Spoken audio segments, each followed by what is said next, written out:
I did like what you mentioned, like mental toughness equals physical toughness, and then and the kind of like you've kind of put together a process for like physical toughness.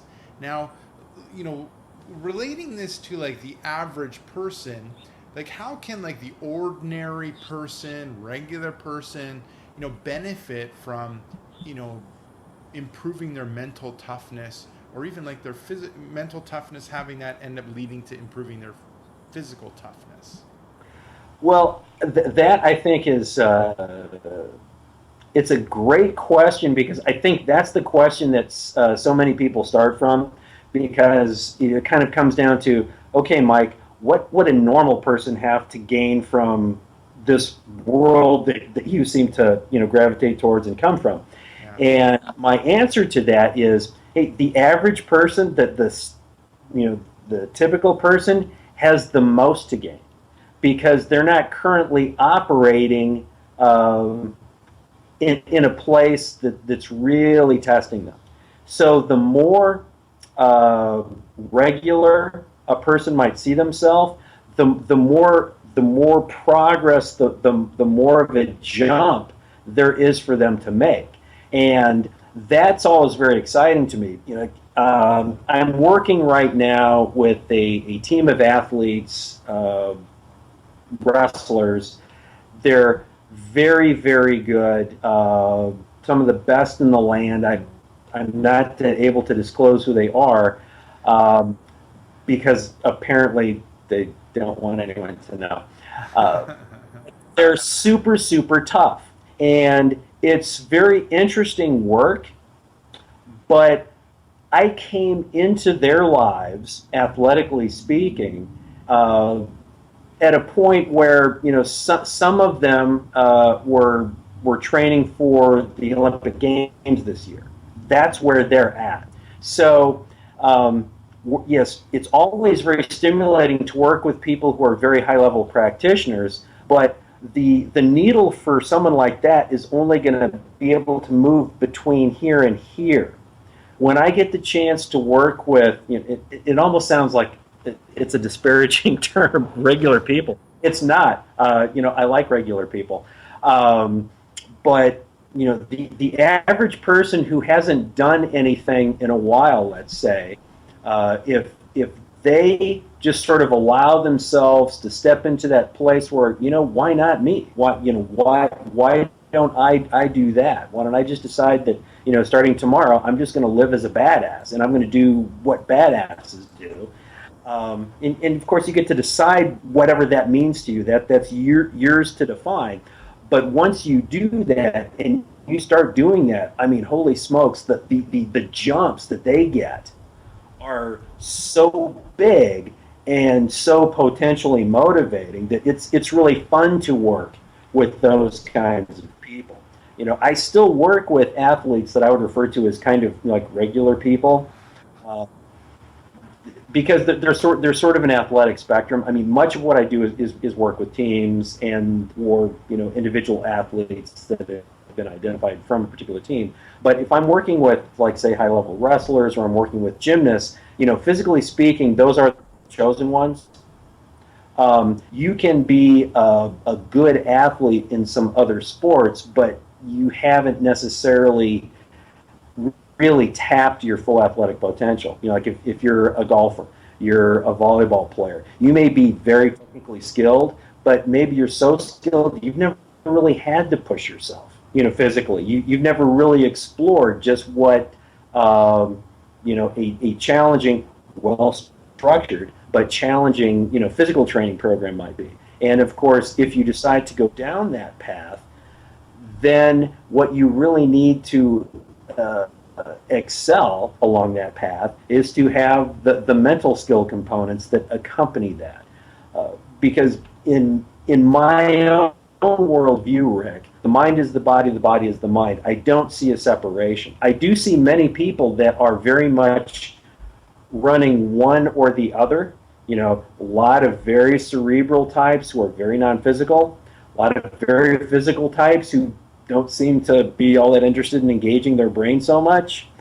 But the truly exceptional achiever is someone who really has a handle on both sides of themselves. But the body can only go so far without a really strong mind. A really strong mind can get that body to go amazing places. And that's really sort of the thrust of what I try to bring to people. Okay, I like that. A strong mind will guide the body to amazing places. That's cool.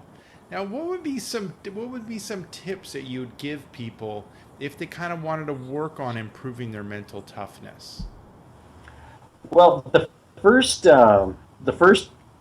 tip or even step is figuring out what it is you want. Where do you want to go? And go may be the wrong term because it may not be a place so much, but I find that I end up defaulting to using language that sort of refers to traveling or being on a journey, because to me that it's always that. It's, hey, we're on this path, on this quest, this quest of awesomeness, whatever it is. And what is the destination you're interested in? I mean, that's really step one. Where do you want to go?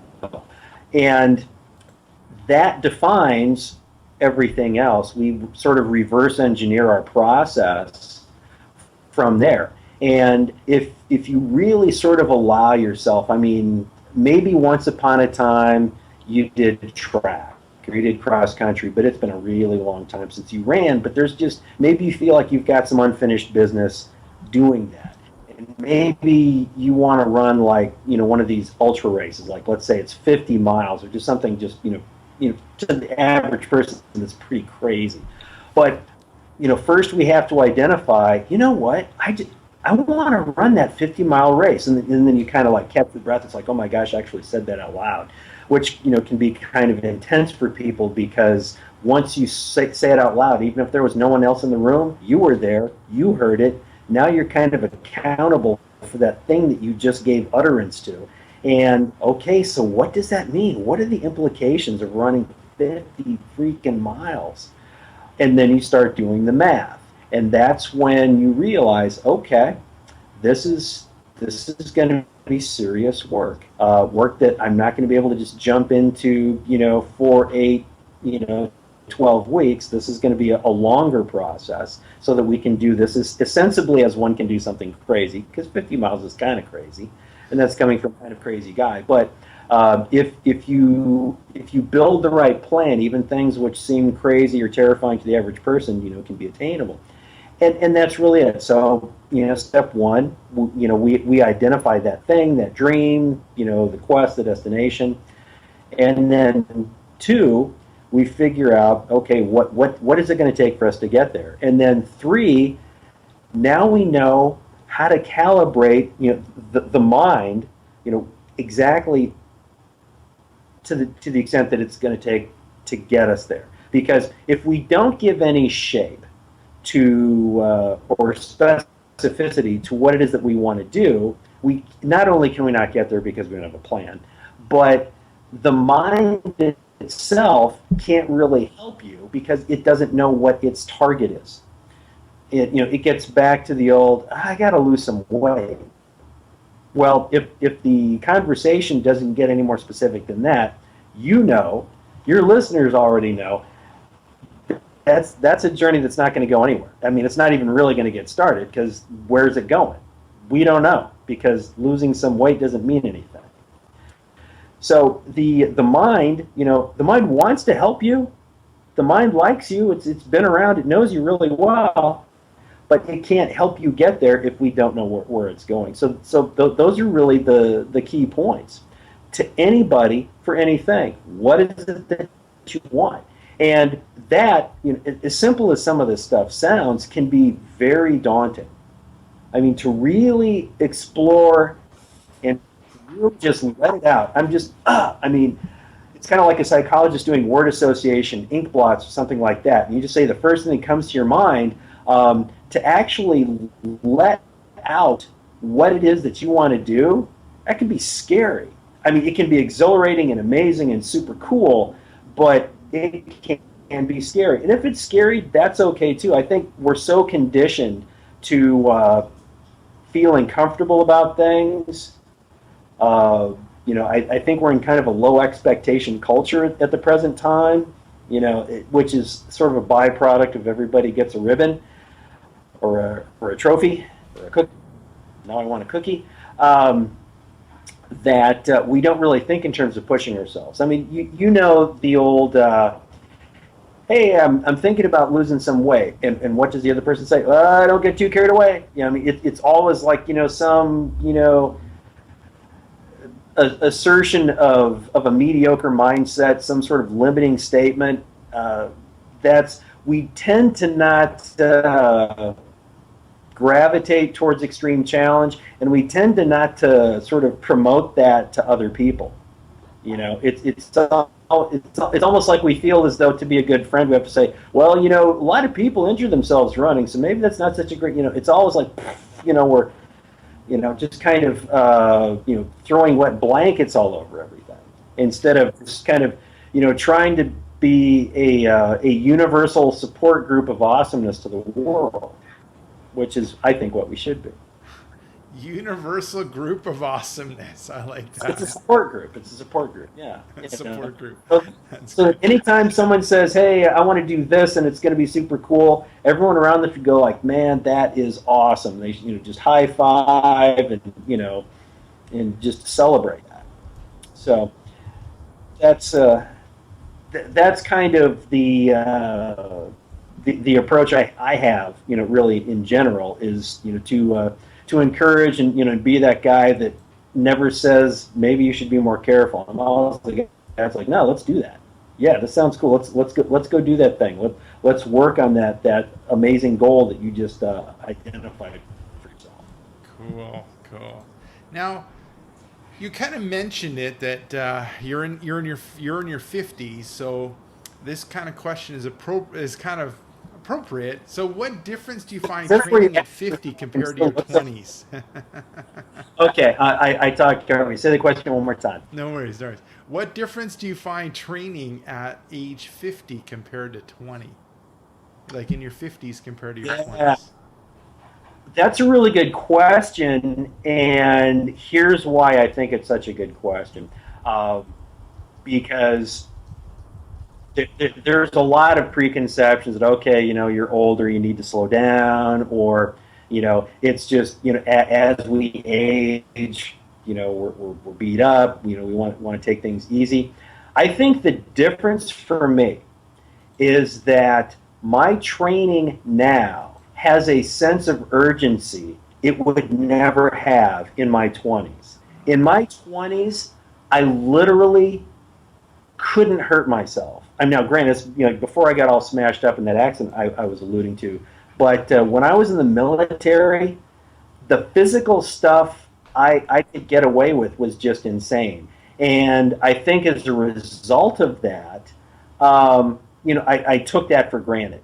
And I've seen this with a lot of athletes. They're just so gifted that their sense of what makes them physically special, they don't necessarily have it because it's always been there. It's like, some people are just like, they can whistle. Some people are really good with the yo-yo and they don't even know why. It's like, some people who are physically gifted are just, it's so effortless. It's so much a part of them that they don't understand the gift that it is.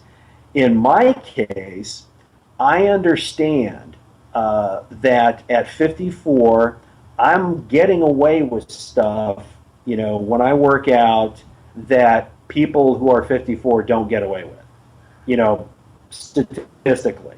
And I'm very mindful of it. I'm very grateful for it.